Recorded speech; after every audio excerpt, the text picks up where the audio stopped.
भाई मैं दावे के साथ कह सकता हूं कि जब से इसराइल बना है ना तब से आज तक किसी अमेरिकी वाइस प्रेसिडेंट ने इतनी कुत्ते वाली नहीं की होगी उसकी जो जेडी वैंस जो है वो कर चुका है। और उसने इनको इतनी खरी खरी सुनाई है। मैं आपको कुछ उसमें से बातें बताता हूं। वैसे तो बहुत लंबी प्रेस कॉन्फ्रेंस थी।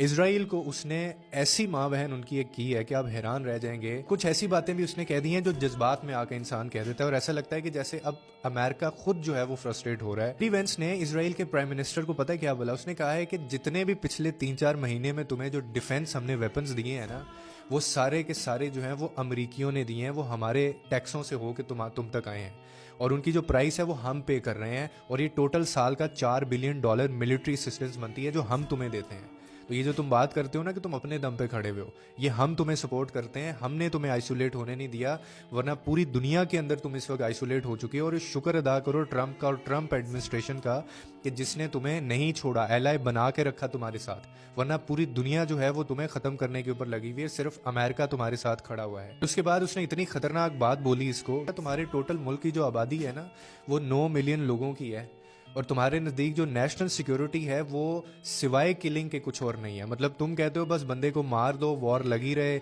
और इसके अलावा तुम्हारे दिमाग में कभी कोई सोल्यूशन नहीं आया। और इतना ही नहीं भाई, इसने ये भी कहा कि तुम क्या चाहते हो कि हम ईरान को पर्शिया का लीबिया बना दें हम लोग। और वो क्या आगे फिर उन्होंने कहा, उसने कहा अगर हम ऐसा कर भी लें, अगर हम तुम्हारी ये बात मान भी लें, तो इससे हासिल क्या होगा दुनिया को? इससे कौन जीतेगा, कौन हारेगा, इसका नतीजा क्या निकलेगा? तुम क्या चाहते हो? तुम्हारे नज़दीक सिर्फ क्या यही एक सोल्यूशन है? और ये बयान तब आया जब उसने स्ट्राइक्स की और वो जो मायदा एमओयू होने वाला था, जो आज होना था जनेवा के अंदर, वो नहीं हो रहा है। यानी ना स्विट्ज़रलैंड अमेरिका से कोई जा रहा है, ना पाकिस्तान से जा रहा है, और ना अब ईरान से कोई जा रहा है। क्यों? क्योंकि ये लोग हट नहीं रहे। मैंने पहले वीडियोस में आपको कहा था कि वो शैतान है इस वक्त जो नहीं चाहते किसी सूरत भी ये वॉर रुके।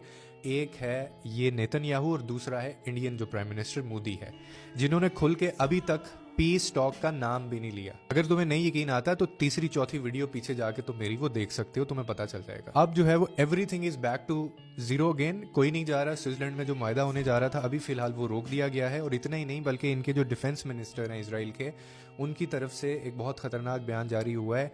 उसने कहा है कि इसराइली जो माँ है ना, जितनी भी माएँ आज तक कत्ल हुई हैं या गई हैं, उनके बाद अब जो लेबनान की जितनी माएँ हैं हम उनको रुलाएंगे, उनको ख़त्म करेंगे। फिर उसने स्टेटमेंट में आगे जाके वाजे किया कि लेबनान मस्ट बर्न, कि इसको जला के राख कर देना चाहिए।